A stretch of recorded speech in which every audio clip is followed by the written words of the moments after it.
बाद सुबह हो जाती है और सुबह होकर हस्बैंड के सामने जाती है, कहती है कि तुमने तो डिसाइड कर लिया है कि तुम्हें डिवोर्स चाहिए। मैं डिवोर्स देने के लिए तैयार हूं, मुझे क्या चाहिए डिवोर्स के बाद ये मैं तुम्हें बता दूं। हस्बैंड को लगा अब ये मांगेंगी प्रॉपर्टी, आधा हिस्सा, आधा घर, देने को वो तैयार था, लेकिन वो सिर्फ कहती है कि मुझे तुम्हारा कोई पैसा, कोई घर, कोई संपत्ति नहीं चाहिए, बस मुझे चाहिए मोहलत।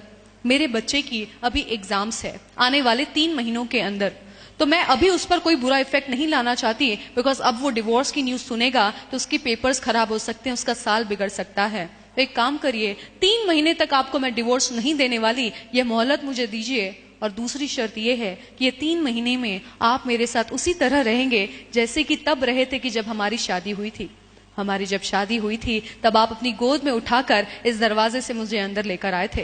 रोज सुबह मॉर्निंग में आप मुझे अपनी गोद में उठाकर नीचे ब्रेकफास्ट के लिए लेकर आते थे। तो आपको 3 महीने तक ये रोज करना है। और ये उन्होंने सुना और हस्बैंड कहने लगे कि भाई ये क्या शर्त है, भाई 3 महीने रुकने की बात है, वहां तक तो ठीक है, लेकिन ये गोद में उठाना वगैरह उसे कुछ समझ में नहीं आया, बड़ी वियर्ड शर्त लगी। लेकिन इनको तो ये था डिवोर्स, डिवोर्स चाहिए तो शर्त तो माननी पड़ेगी। तो उन्होंने हाँ कह दिया, क्योंकि 3 महीने बाद तो पीछा छूटेगा। तो भाई दूसरे दिन से उन्होंने शुरुआत कर दी कि भाई बीवी लेटी है, उनको गोद में उठा रहे हैं और बहुत ही भारी लग रहा है, अभी आदत नहीं है ना, उठाने की उम्र भी हो गई है, जैसे तैसे लड़खड़ाते हुए आफते हुए नीचे पहुंचते, और बीवी को जब नीचे ब्रेकफास्ट टेबल के पास रखते हैं तो बच्चा देखता है और हंसकर ताली बजाता है कि मेरे पापा मेरी मम्मी से कितना प्यार करते हैं, मेरे पापा मेरी मम्मी से कितना प्यार करते हैं, खुश होने लगता है। अपनी वाइफ को यहाँ पर वो किस करते हैं, बिकॉज रूल था, बच्चा भी आता है, दोनों पेरेंट्स को किस करता है, स्कूल चला जाता है। हस्बैंड को थोड़ा अजीब लगता है, अनकंफर्टेबल लगता है, क्योंकि काफी दिनों से ये रिलेशन वो कहीं खो चुके थे। दूसरा दिन आता है, वर्जिश करके तैयार है, उठाने के लिए फिर थोड़ी मेहनत लगती है, नीचे जाते हैं, फिर बच्चा देखता है, खुश होता है, स्माइल करता हुआ स्कूल चला जाता है। दिन ब दिन चलते जा रहा है ये किस्सा। अब 15 दिन हो गए हैं। 15वें दिन वो उठाते हैं, वो देख रहे हैं कि बीवी काफी हल्की लग रही है, उन्हें लगता है कि भाई मसल्स बन चुकी है मेरी वर्जिश करते करते, और फिर धीरे से अपनी वाइफ के साथ थोड़े से कंफर्टेबल हो जाते हैं और उनकी आंखों में देखते हैं, उनकी गालों की तरफ देखते हैं और देखते हैं कि ये जब मैं इसे घर पर लाया कितनी खूबसूरत थी, आज इसके चेहरे पर झुर्रियां आ गई हैं। इस औरत ने अपनी जिंदगी के 10-12 साल 15 साल मेरे लिए निकाले, मेरे लिए घर पर काम किया, बच्चों को पाला, अपने शरीर का भी ध्यान नहीं रखा, और आज मैं क्या करने जा रहा हूं। एक दूसरी औरत जो यंग है, उसने मेरे लिए कुछ नहीं किया, मेरे पैसों को देखकर मुझ पर आकर्षित हुई है, इस औरत के लिए मैं अपनी बीवी को छोड़ दूं। उसके मन में थोड़े विचार तो आते हैं, लेकिन वो अपने आप को काबू रखकर वाइफ को नीचे उतारते, किस करते, बच्चा देखता है, खुश होकर चला जाता है। 30वां दिन है, 30th डे, इजीली उठा रहे हैं, कंफर्टेबल हो गए हैं, और बीवी से प्यार की फीलिंग आने लगी, वो अट्रैक्शन फिर से क्रिएट हो गया है, और वो बीवी को देखकर एक ही डिसीजन लेते हैं कि इसने अपनी पूरी जिंदगी मुझ पर निछावर की अब तक, तो अब आने वाली सारी जिंदगी है।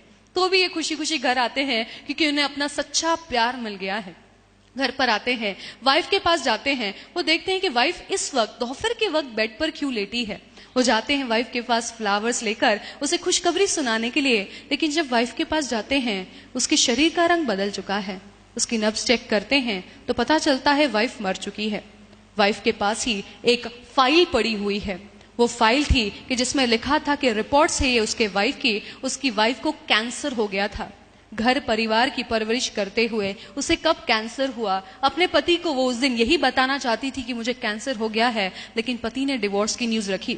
वो चाहती तो उस दिन डिवोर्स दे सकती थी क्योंकि आखिरी के 30 दिन थे उसके पास, लेकिन उसने देखा कि अगर मैं डिवोर्स के बाद 30 दिन में मर जाती हूं तो मेरा बच्चा हमेशा ये सोचता रहेगा कि मेरे बाप के कारण मेरी माँ मरी। लेकिन ये वाइफ कितनी अच्छी थी, ये माँ कितनी अच्छी थी कि वो अपने बच्चे के जहन में एक ही सोच डालकर जाना चाहती थी कि मेरे पिता ने मेरी माँ को कितना प्यार किया, आखिरी वक्त पर भी उन्हें गोद में उठाकर उन्हें किस करते थे और बाहर छोड़ते थे। उसके बच्चे के जहन में एक ही इमेज बनी कि मेरे माँ बाप तो एक दूसरे से बहुत प्यार करते थे, ये है पत्नी, ये है माँ। ये माँ, ये बीवी अपना घर छोड़कर आती है, सब कुछ छोड़कर आती है और आपकी सिर्फ सेवा में लगी होती है, खुद भूखे पेट रहती है लेकिन आपको ज्यादा खिलाती है, बच्चियों की भी गालियां खाती है और पति भी अगर बाहर से फ्रस्ट्रेटेड है तो सारा फ्रस्ट्रेशन ये झेलती है और बदले में क्या चाहती है?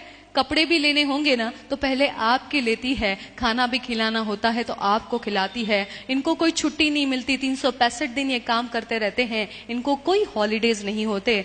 तो हमें इनको रेस्पेक्ट करना चाहिए और इनके लिए सबसे बड़ा गिफ्ट यही होता है कि आप इनसे प्यार करें, इन्हें कहें, एहसास दिलाएं कि आप इनसे प्यार करते हैं।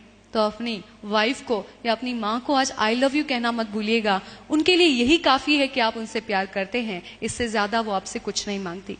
तो बस उनसे प्यार करें, यही आपसे रिक्वेस्ट है।